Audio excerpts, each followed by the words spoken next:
10 बातें जिनमें से एक भी अपनाई तो सफलता और खुशियां कदम चूमेंगी, कभी मात नहीं जाएंगे। हर दिन एक नई उम्मीद लेकर आता है और अगर आप कुछ बातों को गांठ बांध लेंगे तो खुशियां और सफलता आपके कदम चूमेगी।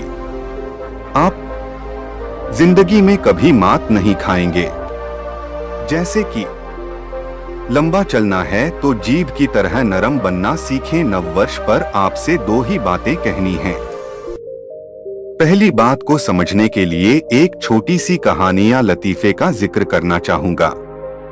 जंगल के राजा शेर से उनकी प्रजा बहुत त्रस्त हो गई, क्योंकि वह जब चाहता निरीह भेड़ बकरी को अपना शिकार बना लेता था। जंगल में चुनाव हुए तो प्रजा ने शेर के खिलाफ एकजुट होकर बंदर को राजा बना दिया। हार से बौखलाए शेर ने और भी अधिक जुल्म शुरू कर दिए। प्रजा इकट्ठी होकर नए राजा बंदर के पास पहुंची और उन्हें सारा किस्सा सुनाकर मदद की गुहार लगाई। बंदर कुछ देर तो विचार मुद्रा में बैठा रहा और फिर एक पेड़ से दूसरे पर तीसरे पर छलांग लगानी शुरू कर दी। प्रजा कुछ देर तो देखती रही, फिर बोली कि महाराज, हमारी जान पर बनी है और आप इधर से उधर छलांग लगा रहे हैं। बंदर ने मासूमियत से जवाब दिया कि भाई, जो मेरे बस में है कर रहा हूं। आप इसे लतीफे के रूप में ले सकते हैं, लेकिन इसमें एक बहुत बड़ा सार भी छिपा है। अक्सर हम ऐसा सोच लेते हैं कि हमारे करने से कुछ होगा तो नहीं, फिर कोशिश करके भी क्या फायदा। यह नजरिया बढ़ता ही जा रहा है, लेकिन इसके बजाय यदि हम अपने परिवेश, परिवार, मित्रों, समाज, राष्ट्र और मानवता की भलाई के लिए जो कुछ भी हमारे बस में है उतना करते चलें तो हमें सफलता न भी मिले तो कम से कम तसल्ली अवश्य रहेगी कि जो हमारे बस में था हमने किया। दूसरी बात भी एक बोध कथा से जुड़ी है जो बरसों पहले पढ़ी थी। उसमें यह था कि हमारे शरीर के तमाम अंगों की ताकत उम्र बढ़ने के साथ कम होती जाती है। जैसे हमारी नजर कमजोर हो जाती है, दांत भी गिर जाते हैं आदि, लेकिन हमारी जिह्वा, जीभ पर कोई असर नहीं आता। वह जैसी थी वैसी बनी रहती है। इस कथा में संदेश छिपा था कि जो चीज जितनी नरम है वह उतनी ही देर तक चलती है। आज के समय में यह समझना भी बहुत जरूरी है कि विनम्रता के साथ भी आप अपनी बात पर दृढ़ रह सकते हैं। दूसरे को चोट पहुंचाए बिना भी अपनी बात कही जा सकती है। यह सीखना और इसमें विश्वास होना बहुत जरूरी है। कई बार लगता है कि यदि हम ऊपर कही गई 2 बातें भी समझ लें और उन पर अमल करना शुरू कर दें तो शायद हम अपने और दूसरों के लिए बेहतर माहौल बना पाएंगे। अमेरिका में हाल ही में हुए एक सर्वे के अनुसार जो लोग सकारात्मक सोचते हैं वह दूसरों की तुलना में लंबे समय तक जीवित रहते हैं। प्रसिद्ध मनोवैज्ञानिक कार्ल जुंग ने भी कहा है कि आप वही हो जो आप करते हो, न कि आप करोगे। आज भारतीय अपने दैनिक जीवन में 80% दूसरों के बारे में बात करते हैं पर अपने आप को नहीं पहचानते। गौतम बुद्ध ने कहा है कि हमारा दिमाग ही सब कुछ है। जैसा हम सोचेंगे वैसे ही बनते हैं, इसलिए सकारात्मक सोचना बहुत जरूरी है। संयुक्त राष्ट्र संघ ने साल 2019 में खुशहाल हैप्पीनेस देशों की रैंकिंग जारी की। खुशहाली में भारत वर्ष 2016 में 117वें स्थान पर, वर्ष 2017 में 122 और वर्ष 2018 में 133वें स्थान पर आया। उसमें भी हम पाकिस्तान, बांग्लादेश आदि से कम खुशहाल हैं। आधुनिकता का दूसरा नाम मनोवैज्ञानिक तनाव भी है, जो हमारी सोच को प्रभावित कर नकारात्मकता की ओर ले जा रही है। क्योंकि आज के युवाओं को सामाजिक जीवन के बजाय व्यक्तिगत जीवन में जीना अच्छा लगता है। हमें याद रखना चाहिए कि हमारा जीवन ऑब्जर्वेशन लर्निंग पर आधारित है, जो शेयरिंग के द्वारा सीखी जाती है। नए साल में सकारात्मकता को कई तरह से अपनाया जा सकता है। अपने आप को दूसरों से जोड़कर रखें। ऐसा करने से मानवीय दृष्टिकोण सही बना रहता है। प्रतिदिन एक सकारात्मक उद्देश्य जरूर पूरा करें। किसी भी समस्या के समाधान के साथ साथ उसके परिणामों पर भी जरूर ध्यान दें। सोच, संवेग और व्यवहार तीनों में समन्वय होना बहुत जरूरी है। ऐसा होने से नकारात्मकता नहीं आती। जब नकारात्मकता नहीं आएगी तो सकारात्मक ऊर्जा का संचार और तेज होने लगता है। आप जब चिंता व तनाव मुक्त होते हैं तो कुछ करने से पहले सोचें।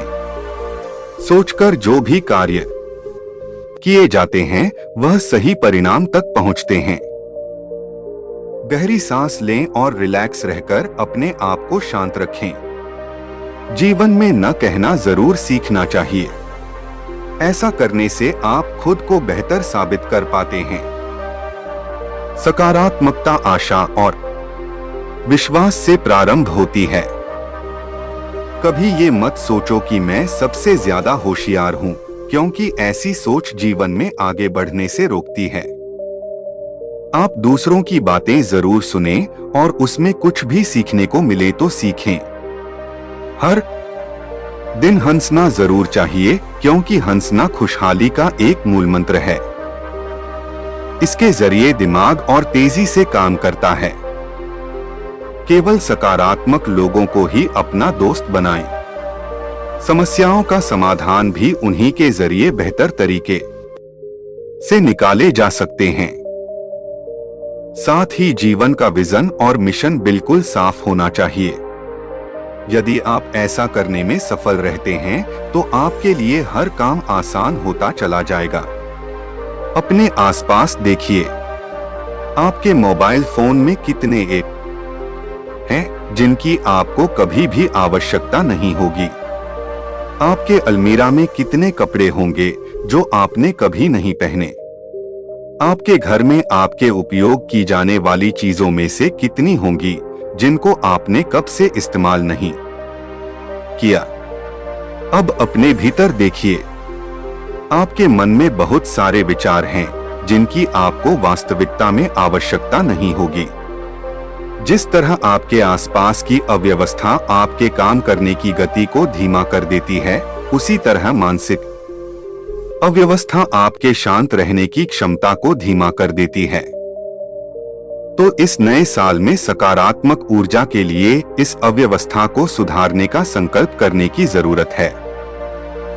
जैसे हम अपने गैजेट्स को फॉर्मेट करते हैं जब उनका स्टोरेज खत्म होने लगता है, उसी तरह हमें जरूरत है अपने जीवन से बेवजह बटोरी हुई चीजों को कम करने की और अव्यवस्था को हटाने की।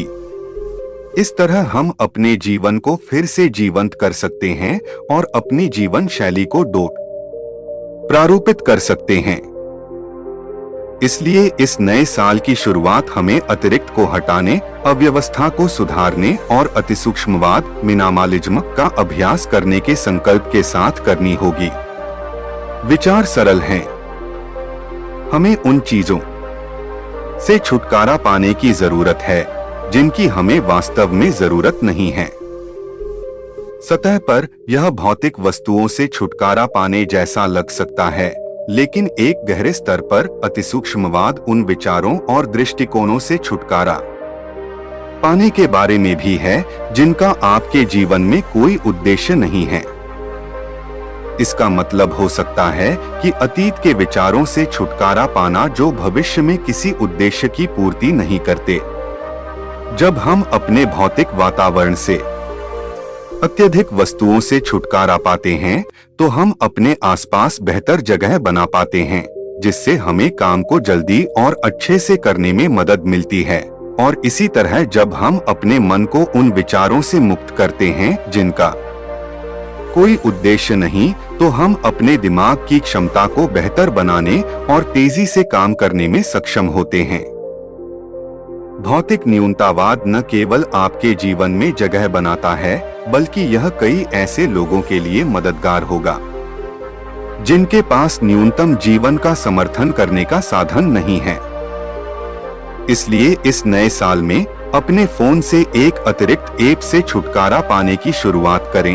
एक पोशाक जिसे आपने वर्षों में कभी नहीं पहनी, आपके घर की एक वस्तु जिसका आपने कभी इस्तेमाल नहीं किया, और धीरे धीरे अपने मन से अतिरिक्त विचारों को मुक्त करें। और जैसा ही आप इस अव्यवस्था को हटा पाएंगे, सकारात्मक ऊर्जा आपको फिर से जीवंत कर सकेगी।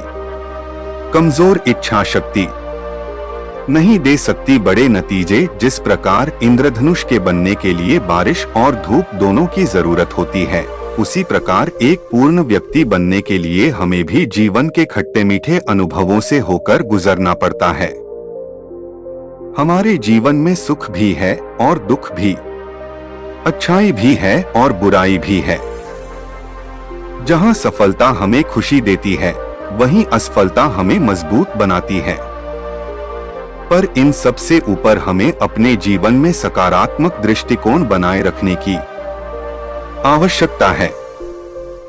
सकारात्मक व नकारात्मक विचार बीज की तरह होते हैं, जिन्हें हम दिमाग रूपी जमीन में बोते हैं, जो आगे चलकर हमारे दृष्टिकोण एवं व्यवहार रूपी पेड़ का निर्धारण करता है। एक तरफ नकारात्मक विचार हमें घोर अंधकार में धकेल सकते हैं, वहीं दूसरी ओर सकारात्मक सोच हमें असफलता के अंधकार से निकाल सकती है। सकारात्मक सोच आपके अंदर ऊर्जा का संचार करती है और आपको एक बेहतर इंसान भी बनाती है। इसलिए हालात चाहे कितने ही बुरे हों, लेकिन सोच हमेशा सकारात्मक रखनी चाहिए।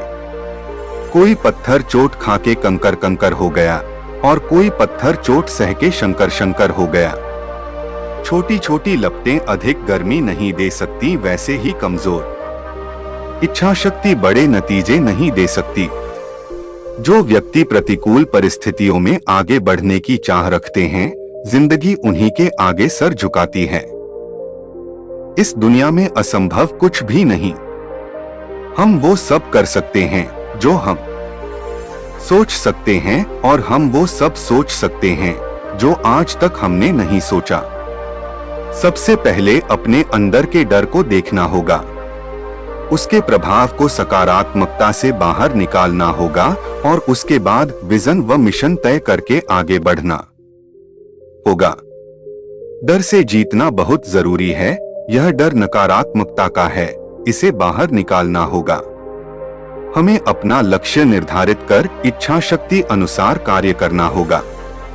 कहते हैं, लहरों के डर से नौका पार नहीं होती, कोशिश करने वालों की हार नहीं होती।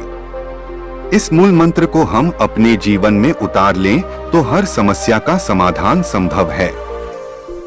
मजबूत इच्छा हर उपलब्धि का पहला पायदान है। करत अभ्यास के जड़मती होत सुजान, रसरी आवत जागते, सिल पर परत निशान। जिस प्रकार कुएं से पानी खींचने के लिए बर्तन से बांधी हुई कोमल रस्सी कुएं के किनारे वाले पत्थर से बार बार रगड़ खाने के बाद पत्थर पर निशान छोड़ देती है, ठीक उसी प्रकार निरंतर परिश्रम, अभ्यास और चेष्टा करते रहने से असाध्य माना जाने वाला कार्य भी सिद्ध हो जाया करता है। और शायद नूतन वर्ष 2020 का यही संदेश सर्वोपरि है कि हर दिन अपनी जिंदगी को एक नया ख्वाब दो, चाहे पूरा ना हो पर आवाज तो दो। एक दिन पूरे हो जाएंगे सारे ख्वाब तुम्हारे, सिर्फ एक शुरुआत तो दो। युवाओं को सक्षम बनने के लिए खुद से जिम्मेदारी उठानी होगी। खुद को इनोवेटिव बनाने के लिए मौजूदा दौर पर विद्यार्थियों को कॉलेज व यूनिवर्सिटी पर निर्भर रहने के बजाय अपने को सक्षम बनाने की जिम्मेदारी खुद से उठानी होगी, क्योंकि भारत में उच्च शिक्षा का स्तर लगातार गिरता जा रहा है। बड़ी बड़ी डिग्री लेने के बावजूद युवाओं को नौकरी के लिए धक्के खाने पड़ रहे हैं। बेरोजगारों की लिस्ट बढ़ती जा रही। ऐसी चुनौतियों से निपटने के लिए युवाओं को खास तैयारी करने की जरूरत है। खुद को प्रोडक्ट बनाने की आवश्यकता है, ताकि वे जब बाजार में उतरे तो इंडस्ट्री उन्हें हाथों हाथ ले। मौजूदा समय में अपने को सक्षम बनाने के लिए बहुत से विकल्प हैं। इसके लिए युवाओं को ऑनलाइन कोर्सेज का रास्ता चुनना होगा। इस कोर्स में आसानी से रजिस्टर करवाएं। बहुत सी वेबसाइट फ्री में कोर्सेज करवाती हैं। ये वेबसाइट समय समय पर कोर्स से संबंधित असाइनमेंट देती हैं। इससे स्वयं का मूल्यांकन कर सकते हैं। दूसरा, युवाओं को थोड़ा ट्रेंड बदलने की जरूरत है। आजकल के युवा नौकरियों के लिए सॉफ्ट स्किल कोर्सेज जैसे अंग्रेजी बोलना, problem solving, team management courses के पीछे भाग रहे हैं। इससे कुछ हासिल नहीं होता, बल्कि तनाव बढ़ता है। युवाओं को इन विषयों की ओर जाने के बजाय उस क्षेत्र में अपना बेस मजबूत करना होगा जिसमें वे जाना चाहते हैं। उदाहरण के लिए, अगर आप प्रोग्रामिंग लैंग्वेज सीख रहे हैं तो उसे अच्छी तरह से सीखें ताकि सीखने की कोई गुंजाइश न रहे। इससे आत्मविश्वास बढ़ेगा और प्रदर्शन में भी सुधार आएगा, क्योंकि सॉफ्ट स्किल को काम के साथ आसानी से सीखा जा सकता है। इसके लिए अलग से कोर्स का बोझ उठाने और तनाव लेने की जरूरत नहीं है। मैं युवाओं से एक बात और कहना चाहता हूं कि खुद को सक्षम बनाने के चक्कर में नकल करने से बचें, क्योंकि नकल करके सिर्फ ग्रेड सुधरेंगे, स्किल नहीं आएगा। नए वर्ष पर संकल्प लें कि जीवन में नई चीजों को सीखने और चुनौतियों के लिए खुद को हमेशा तैयार रखेंगे। इन बातों का भी विशेष ध्यान रखें, धैर्य रखें। जब हम दुनिया में रह रहे हैं तो निश्चित तौर पर हर तरह की बातें सामने आएंगी। चाहे कैसी परिस्थिति हो, उससे घबराएं नहीं, धैर्य रखें, शांत रहें। शांति और धैर्य एक ऐसी औषधि है कि इसके सामने पहाड़ जैसी समस्याएं भी नतमस्तक हो जाती हैं। इससे न तो आपको कोई अवरोध होगा और न आप अशांत होंगे। इससे आपका दिन खराब नहीं होगा और उमंग उत्साह बना रहेगा। सकारात्मक रवैया अपनाएं। हमारे सामने कई ऐसी बातें आएंगी जिसमें सिर्फ नकारात्मकता ही दिखाई देगी, लेकिन हर समस्या उड़ान का मार्ग लेकर आती है। कोई घटना कितनी भी नकारात्मक हो, परंतु उसमें हमेशा सकारात्मक पहलू को देखें। कुछ समय के बाद उस घटना के सकारात्मक पहलू सामने आएंगे और तजुर्बा बढ़ेगा, जिससे खुशी भी होगी और आनंद भी बढ़ेगा। हर कार्य उमंग उत्साह से करें। पूरे वर्ष के प्रत्येक दिन जो भी कार्य करें उसे उमंग उत्साह से करें। ये ना सोचें कि यह छोटा कार्य है तो इस पर ध्यान नहीं देना चाहिए। छोटे कार्य ही बड़े एवं महान कार्य की नींव होते हैं, इसलिए उमंग उत्साह पूर्वक रहते हुए उसे मूर्त रूप दें। सदा नए नए आयाम नजर आएंगे। जहां उमंग उत्साह है वहां सफलता है। आशावादी नजरिया रखें। जिंदगी में कभी भी नकारात्मक नजरिया नहीं रखना चाहिए। कहते हैं, उम्मीदों वाला जीता है और निराशा वाला मरता है। इसलिए किसी भी छोटे से छोटे या बड़े से बड़े लक्ष्य को प्राप्त करना है तो आशावादी दृष्टिकोण अपनाते हुए आगे बढ़े। निश्चित तौर पर मंजिल आपके पास होगी। ईश्वरीय याद के साथ हर कार्य की करें शुरुआत। जिंदगी में जो भी कार्य हम करते हैं उसमें पांचों तत्वों प्रकृति एवं परमात्मा शक्तियों का मिश्रण होता है। जब हम किसी भी कार्य को स्वयंभू समझकर करते हैं तो वह कई बार असंभव सा लगने लगता है और असफलता भी हाथ लग जाती है। परंतु जब भी हम कोई कार्य करें तो ईश्वर को कुछ समय जरूर याद करें। इससे ईश्वर का सहयोग मिलेगा और हर कार्य आसान हो जाएगा। चिंता ना करें, चिंतन करें। किसी भी बात की चिंता मत करें, बल्कि उसके बारे में चिंतन करें कि इसका समाधान क्या हो सकता है। इससे एक तो आपकी मानसिक शक्ति बढ़ेगी और दूसरा आपकी समस्याओं का समाधान भी होगा। यह एक ऐसा अभ्यास है। इससे धीरे धीरे आप इतने मजबूत हो जाएंगे कि आपको हर मुश्किल एक अवसर लगेगी। हर दिन को नया समझें। जिस तरह हम नए वर्ष के पहले दिन को नया समझते हुए मनाते हैं, उसी प्रकार प्रत्येक दिन को नया दिन समझें, क्योंकि उस दिन का सब कुछ नया होता है। इसके साथ ही नया करने और नए तरीके से जीने का प्रयास करें।